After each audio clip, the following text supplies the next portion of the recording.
Hello and welcome. My name is Alan, and today we are back with more the Prose Edda. We're going to continue reading about some of these gods that are listed off amongst the Norse pantheon. So let's hop into this. Part 30. Ali or Vali. Ali or Vali is the name of one god, a son of Odin and Rind. He is bold in battle is a fine shot. Number 31. Ul. Ul is the name of one, the son of Sif. He is the stepson of Thor. He is so skillful a bowman and skier that no one can compete with him.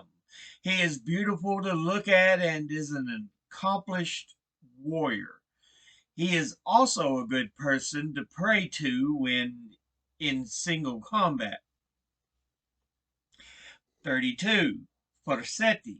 Forseti is the son of Balder and Nanatep's daughter. His is the hall in heaven called Glitnir, and all who come to him with legal difficulties leave reconciled.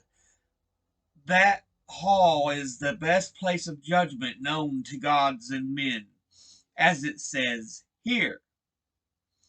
A hall named Glitnir, supported by gold pillars and roofed with silver. There Forseti spends most days and settles all lawsuits. 33. Loki. Also accounted among the Aesir is one whom some call slanderer of the gods, the source of deceit and the disgrace of all gods and men, named Loki or Lopt. He is the son of the giant Farbalti. His mother is named Laufey or Nal, and his brothers are Balest and Helblindi. Loki is pleasing, even beautiful to look at, but his nature is evil and he is undependable.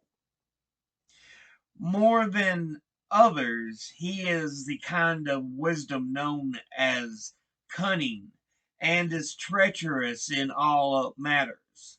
He constantly places the gods in difficulties and often solves their problems with guile. His wife is Sigyn, and their son is Nari or Narfi. 34. Loki's monstrous children. But Loki had other children.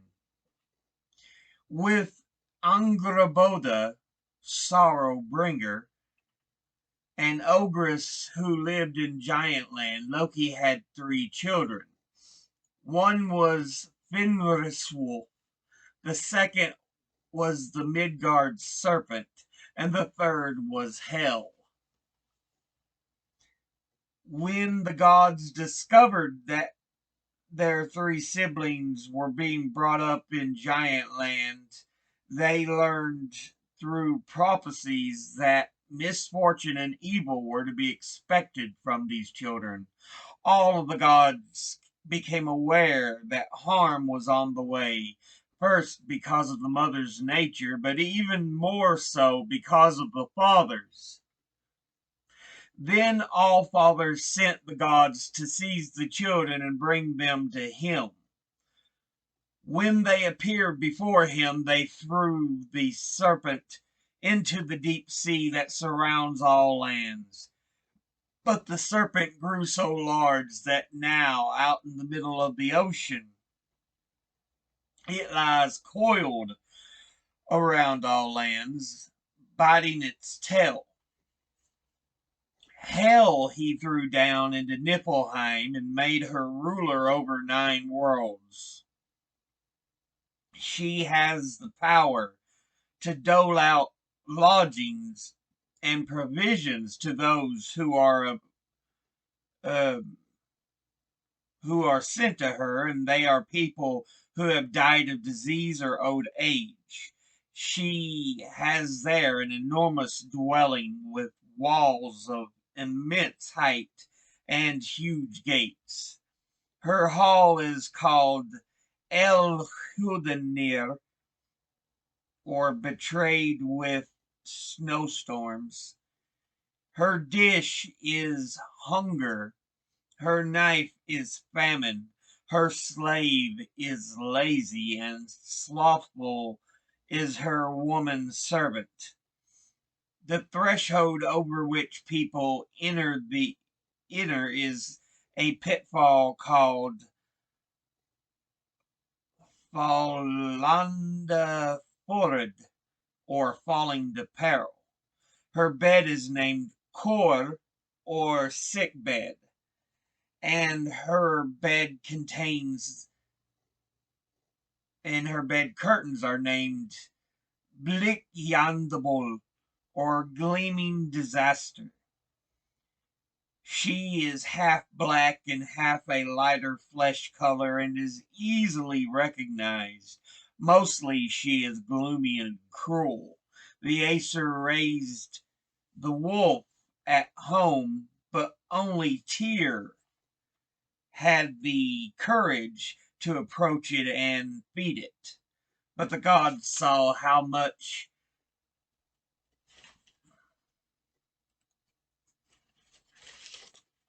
the wolf grew every day and knew that all of the prophecies foretold that it would be destined to harm them.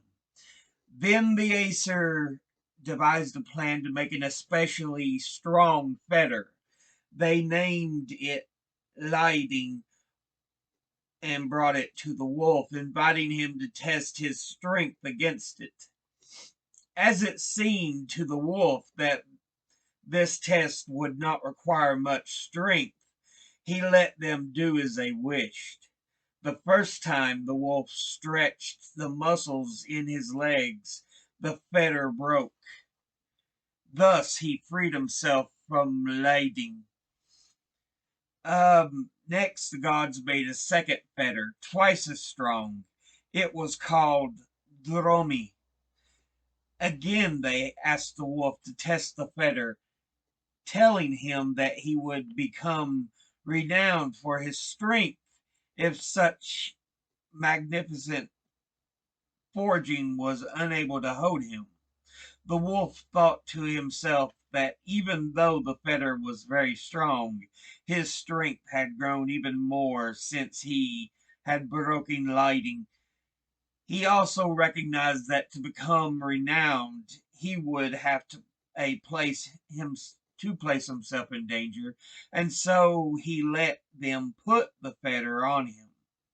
When the Aesir were ready, the wolf started to twist and beat the fetter against the ground.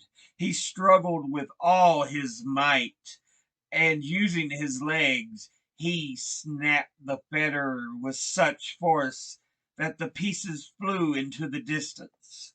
Thus he escaped from Dromi.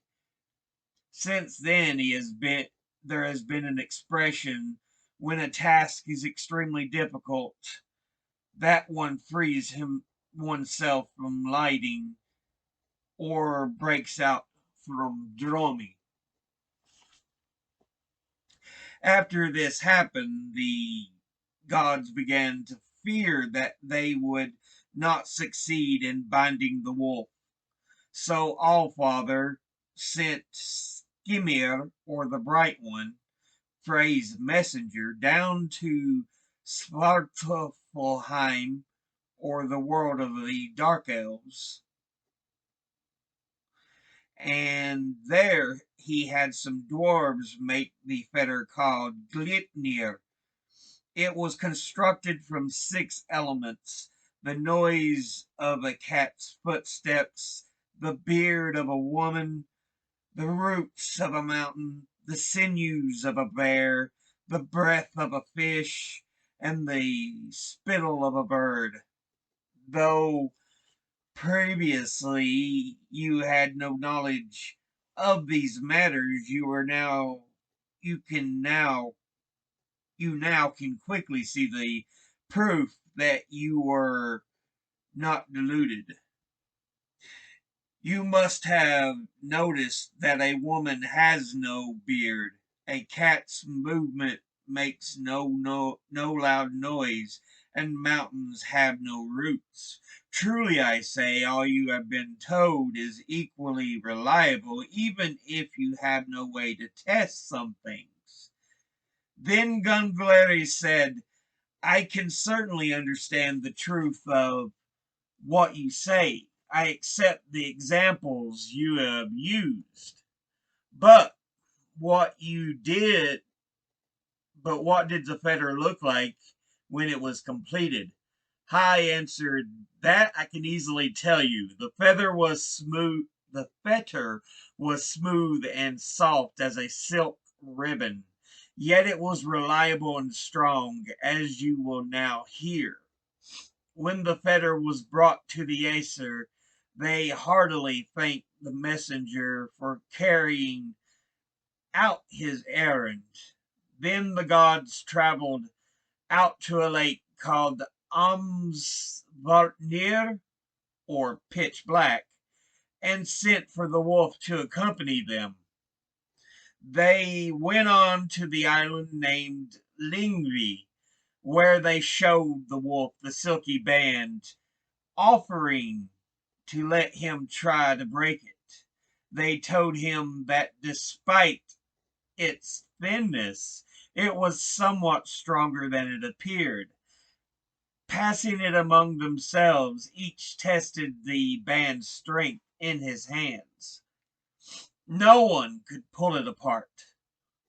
Nevertheless, they said the wolf would be able to break it.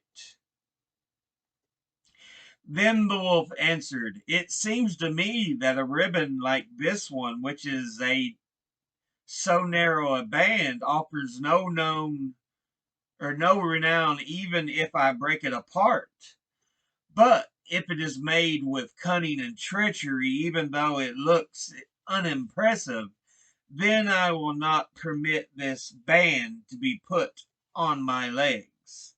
The Aesir replied that he would quickly snap such a narrow silky band, and that he had already broken powerful iron fetters. But if you are unable to break free from this band, the gods will have no reason to fear you, and then we will free you. The wolf answered, if you were to bind me in such a way that I was unable to free myself, then you would betray and abandon me, and it would be a long time before I received any help from you.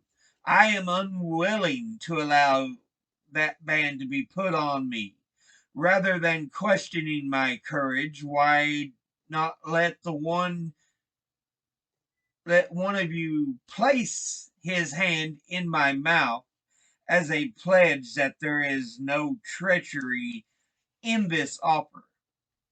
The gods looked at one another, realizing the seriousness of this problem they faced.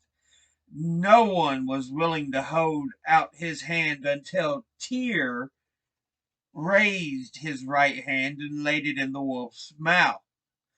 But when the wolf strained against the fetter, the band only hardened, and the more he struggled, the stronger the band became. They all laughed, except Tyr. He lost his hand.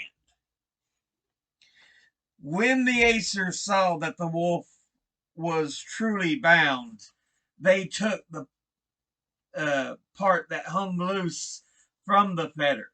It was called Gelgia, and they threaded the end through a huge stone called Gyul. They fastened the stone deep in the earth. Then they took the enormous rock called Vidi and drove it even further down into the earth, using it as an anchor point. As the wolf struggled, he opened his mouth. He gaped horribly, trying to bite them, and they slipped a sword into his mouth.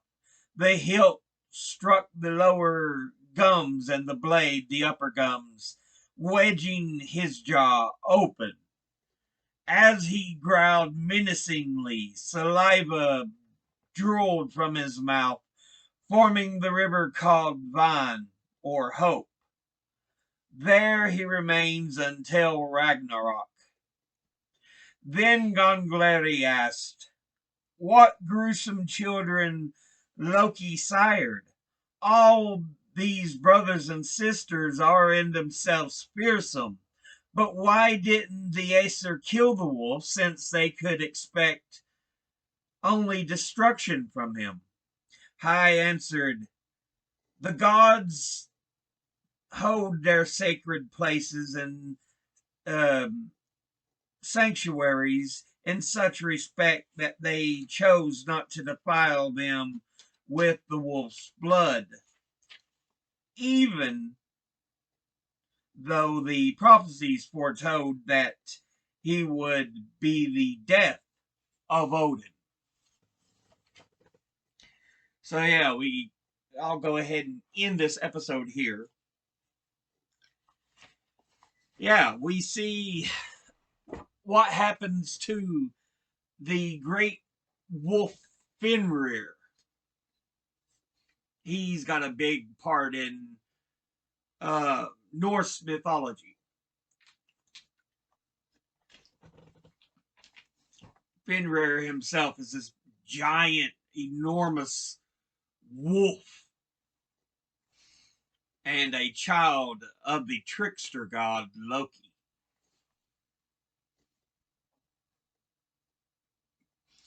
But he's feared by the gods because it took them 3 tries to find something that would hold him.